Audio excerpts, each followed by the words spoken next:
नमस्कार दर्शकों, चाय पर चर्चा में आपका फिर से स्वागत है। आज हमारे साथ कांग्रेस के शहर अध्यक्ष अभिनय गुप्ता और गोल्डी जी हैं। आप स्वर्गीय सुरेंद्र कुमार गुप्ता जी के पुत्र हैं।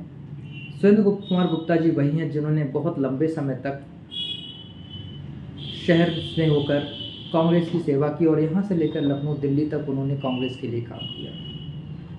एक चलन देखने में आ रहा है अभिनय जी कि लोग कांग्रेस के लिए, नेहरू जी के लिए और तमाम लोगों के लिए काफ़ी बुरा भला बोलते हैं कि उन्होंने ये नहीं किया, वो नहीं किया। दरअसल चूँकि कल 14 नवंबर है और नेहरू जी का जन्मदिन है, जिसे हम बाल दिवस के रूप में मनाते हैं, तो इस समय मैं बजाय किसी तरह की राजनीतिक विवाद या बहस को लेने के आपसे ये निवेदन करूंगा कि आप हमारी पीढ़ी को ये बताएं कि जिस समय देश करीब 350 साल की गुलामी के बाद आज़ाद हुआ था, उस समय देश की स्थिति क्या थी और कल हम जिनका जन्मदिन मनाने जा रहे हैं, हर साल मनाते हैं, उन्होंने किस तरीके से देश को संभाला था और क्या दिया था, जिससे कि हमारी ये पीढ़ी उनके बारे में जान सके और सच्चाई सामने आ पाए। जी, सभी दर्शकों को मेरा नमस्कार। बहुत अच्छा विषय आपने दिया और ये एक ऐसा विषय है जो आज के समय में हमारे युवा वर्ग को, जो युवा वर्ग है इस समय हमारा, उसको जानने का उनके बारे में बहुत अच्छा विषय है कि नेहरू क्या थे। सर्वप्रथम नेहरू जी एक ऐसे परिवार से में उन्होंने जन्म लिया जो अपने समय में भी बहुत ही संपन्न और शिक्षित परिवार था।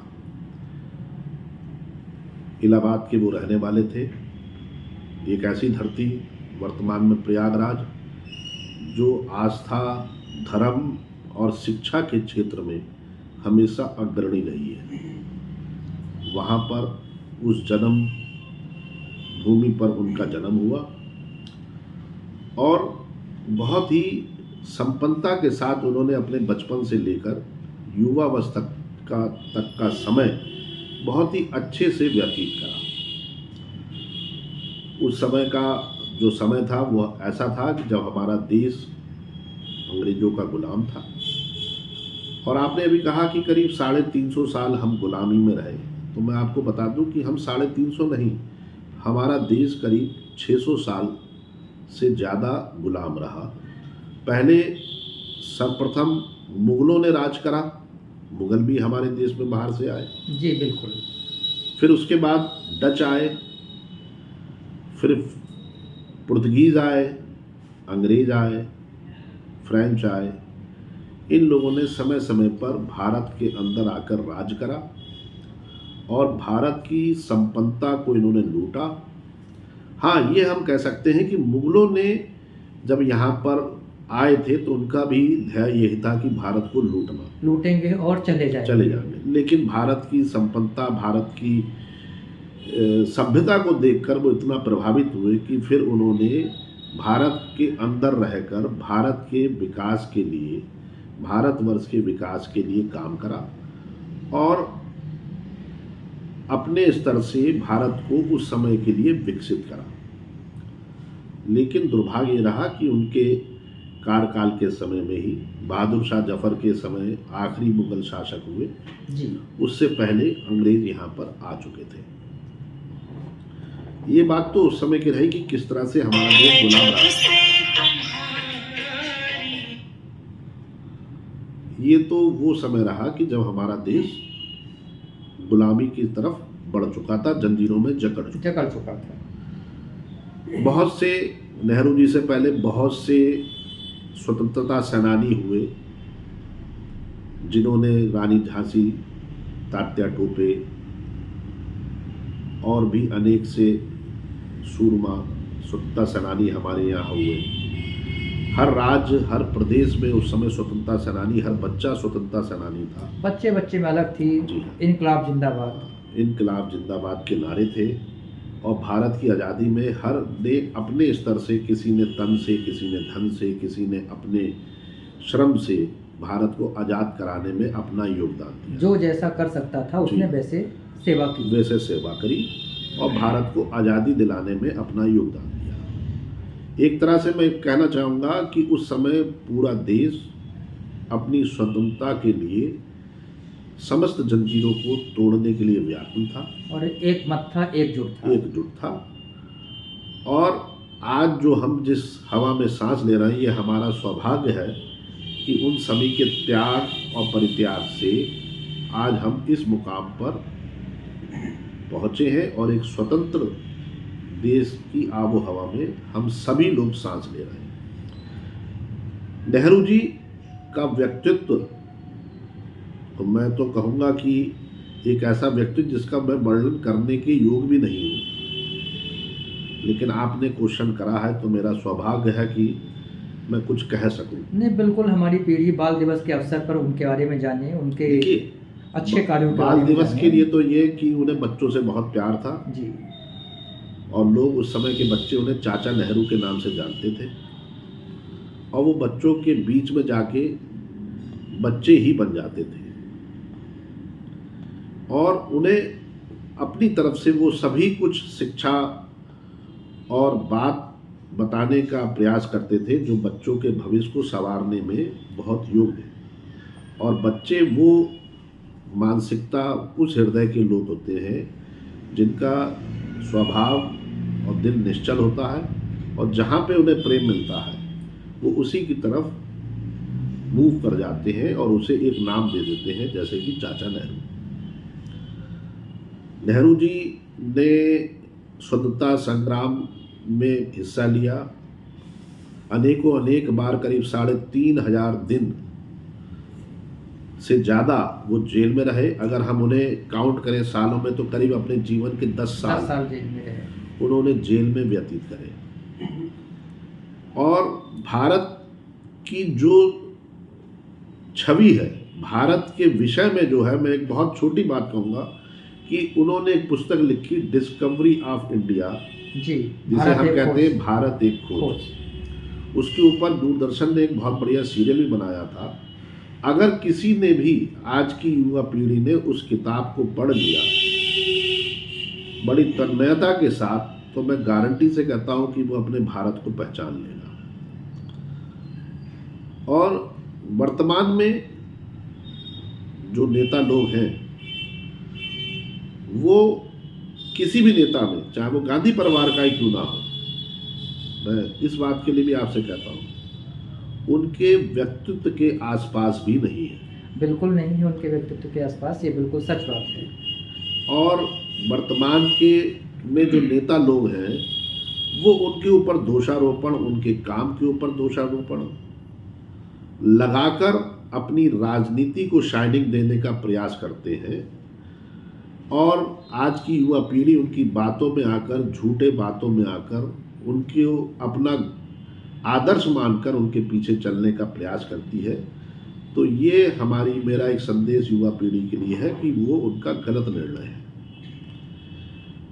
आपको जो मुझे जानकारी है, शायद गलत भी हो सकती है, हमारा देश 1947 में आज़ाद हुआ। जी बिल्कुल। लेकिन नेहरू जी ने आज़ादी से 10 साल पहले ही आज़ादी के बाद के भारत का प्रारूप तैयार कर लिया था। किस तरह से देश होगा, किस तरह से उसमें विकास के कार्य होंगे, किस तरह से भारत को आगे बढ़ाया जाएगा, किस तरह से रक्षा का मसौदा होगा, किस तरह से पड़ोसियों के साथ, अगर कोई पड़ोस में हमारे उस समय जो देश हुआ करते थे उनके बारे में, किस तरह से राज्यों को बनाया जाएगा, ये सब वो विचार, और किस तरह से युवा पीढ़ी को, किस तरह से विज्ञान को आगे लाया जाएगा। इसरो उसी का एग्जाम्पल है। इसरो है, भापा है, IIM है, आपका के जो हमारा इंस्टीट्यूट है पढ़ाई के, एम्स है, ये सब उसी के प्रारूप है। भांगड़ नागल बांध है, एक एग्जाम्पल के रूप में, भिलाई इस्पात केंद्र है, एयरलाइंस है, ये सब उसी के हैं। क्योंकि जिस समय हमारा देश आज़ाद हुआ उस समय खाली कटोरा हमारे हाथ में था। लोग कहते हैं कि साहब उस समय डॉलर हमारे से ज़्यादा था, हमसे कम था, रुपए की कीमत ज़्यादा थी।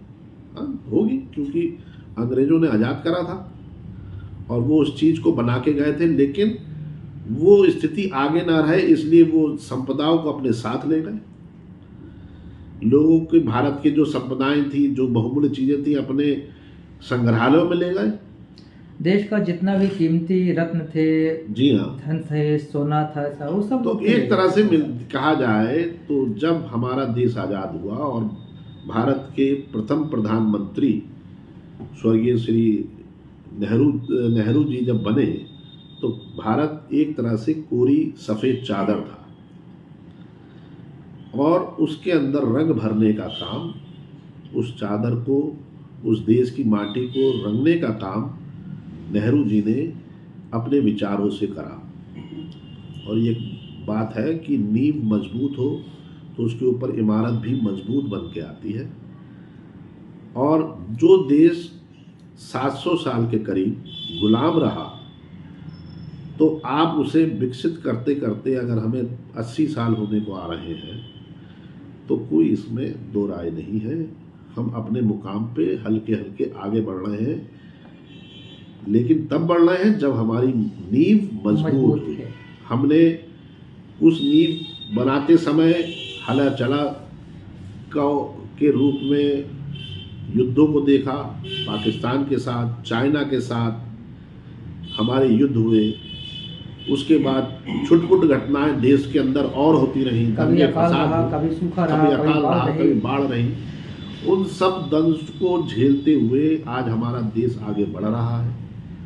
सभी का योगदान है, ऐसा नहीं कहूँगा कि किसी एक का योगदान है। देश हमारा है, घर के अंदर अगर हम सब लोग रह रहे हैं और घर का नाम है, तो उस परिवार के अंदर, उस घर के अंदर जितने भी रहने वाले लोग हैं, उन सबका कुछ ना कुछ योगदान होता है। तो उसी तरह से हम सब नागरिकों का, हम सब नेताओं का योगदान है। लेकिन उस योगदान में आगे बढ़ते समय अपने पूर्वजों को नज़रअंदाज करना, ये हम लोग की मानसिकता, हम भारतीयों की नहीं है। लेकिन बड़े अफसोस के साथ कहना पड़ रहा है कि वर्तमान के जो नेता लोग हैं, वो नेहरू जी, सरदार वल्लभ भाई पटेल जी, गांधी जी जैसे, सुभाष चंद्र बोस जी जैसे, जाकिर हुसैन जी जैसे ना, जो हमारे महान नेता रहे हों, उन सबको नज़रअंदाज करते हुए, लाल बहादुर शास्त्री जी जैसे लोगों को नज़रअंदाज करते हुए अपनी राजनीति कर रहे हैं और अपने को सर्वोपरि दिखाने का प्रयास कर रहे हैं। झूठे और गलत आंकड़े लोगों के सामने रखकर, ये एक हमारे देश के लिए वर्तमान समय में एक गलत दिशा कही जाएगी और ये उनके लिए एक गलत व्यवहार है देश के साथ, जो उन्हें नहीं करना चाहिए। आपकी सारी बातों का मुझे ये समझ में आया जी कि जो हमारी पीढ़ी है जी, वो केवल आज को ना देखे, भविष्य को, बल्कि अतीत में, भविष्य, अतीत, वर्तमान सबको देखे। और नेहरू जी की भी ज़रूरत है, शास्त्री की भी ज़रूरत है, सुभाष की भी ज़रूरत है, भगत जी की भी ज़रूरत है, भगत सिंह की ज़रूरत है, चंद्रशेखर जी की भी ज़रूरत है। जो आज की हमारी लीडिंग अथॉरिटी हैं, चाहे वो पक्ष हो विपक्ष हो, उनकी भी बराबर की ज़रूरत है। देखिए, हर चीज़ की, मैं आपकी बातों को बीच में रोकूंगा, हर एक की ज़रूरत है। उस समय नेता थे, कुछ उग्र विचारों के थे, उसमें हमारे चंद्रशेखर आज़ाद जी, सरदार भगत सिंह जी, राजगुरु जी, लाल बाल पाल है ना, गंगाधर तिलक जी, सब तरह के थे। उस तरफ थे एक सौम्य विचार में आप कह लें तो महात्मा गांधी जी, हमारे सरदार वल्लभ भाई पटेल जी, हमारे नेहरू जी, है ना, हमारे लाल बहादुर शास्त्री जी। तो हर तरह के से, और फिर इन सब में जोश भरने के लिए हम इनको स्वतंत्रता संग्राम सेनानी कर रहे हैं। आप उस समय के कवियों को मत भूलिए, सरोजनी नायडू जी, नीरज जी, टैगोर जी, जिन्होंने अपने पंक्तियों से अपनी, बंकिम चंद्र चटर्जी जी, जो बड़े बड़े हमारे, जिनकी भाषा के ओज ने लोगों को जोश से भर दिया। तो हम हर एक का योगदान है। उस समय के उद्योगपतियों को भी आप देखें, उन्होंने कितना पैसा इन स्वतंत्रता सेनानियों को दान में दिया। तो हर एक का, उन दुकानदारों को भी हमें याद करना चाहिए जो उस समय के लोग व्यवसायी रहे होंगे, दान करते थे और किस तरह से अंग्रेजों के कोड़ों का सामना करते हुए अपना व्यापार करा करते थे। हर एक का योगदान है। हम किसी के योगदान को नज़रअंदाज नहीं कर सकते। हमारे सैनिकों ने चर्बी वाली गोलियां अपने मुंह से काटी। और मंगल सेन जी, जिसकी वजह से पहला मंगल पांडे जी स्वतंत्रता संग्राम हुआ, 1857। हाँ, तो हर एक का योगदान रहा। हर एक आदमी ने अपने स्तर से देश को आज़ाद कराने का प्रयास करा। बहुत से कागजों में दब गए, स्मृतियों में धूमिल हो गए, लेकिन जो पेड़ खड़ा हो जाता है तो वो पेड़ किन परिस्थितियों से निकलकर बड़ा हुआ है, उसका तना मोटा हुआ है, वो सब आदमी भूल जाता है। वो सिर्फ ये ध्यान रखता है वर्तमान में कि इसमें फल बहुत ज़्यादा लदे हुए हैं। तो आज हमारा देश उसी स्थिति में है कि इसमें फल लद रहे हैं। उन फल को किस तरह से हमें खाना है और उसको किस तरह से विकसित करना है, ये आज की युवा पीढ़ी, युवा वर्ग का सबसे बड़ा प्रयास होना चाहिए कि हम अपने पेड़ को, अपने इस भारत रूपी वृक्ष को, भारत माता को सुरक्षित रखें। जो हमारी परंपराएं हैं उनको समेट के रखें और देश की विकास में अपनी भागीदारी निश्चित करें। चाहे वो खिलाड़ी हो, चाहे वो पत्रकार हो, चाहे वो अधिकारी हो, चाहे वो व्यवसायी हो, कोई भी वर्ग हो, उसे ये ध्यान रखना चाहिए कि हम भारत को किस तरह से विकसित करें और अपने देश का नाम पूरी दुनिया में सोने की चिड़िया जो है उसे फिर से किस तरह से सोने की चिड़िया बनाएं। हमें अपने पूर्वजों को नहीं भूलना चाहिए। जिस तरह से हम अपने माता पिता के करे हुए कार्यों को याद रखते हैं, उसी तरह से इस देश में जो हमारे पूर्वज रहे हैं, जिन्होंने इस देश को बनाने का प्रयास करा है, हमें उन परंपराओं को नहीं भूलना है। युवा पीढ़ी से यही मैं निवेदन करूंगा और उनके योगदान को जानने के लिए आज आपके पास साधन है।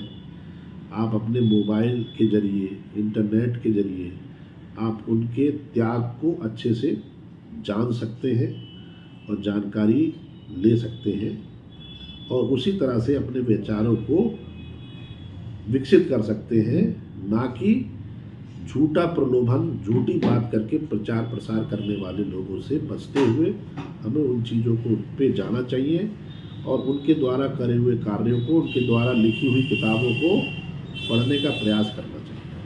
आपका बहुत बहुत धन्यवाद। और मैं आपकी तरफ से, सबकी तरफ से देशवासियों को बाल दिवस की शुभकामनाएं देते हुए सभी को कि सभी बच्चे, सभी युवा, सभी वयस्क देश की स्थितियों को समझें, किसने क्या किया है, उन सबको ध्यान में रखते हुए सभी को नमन, सादर नमन।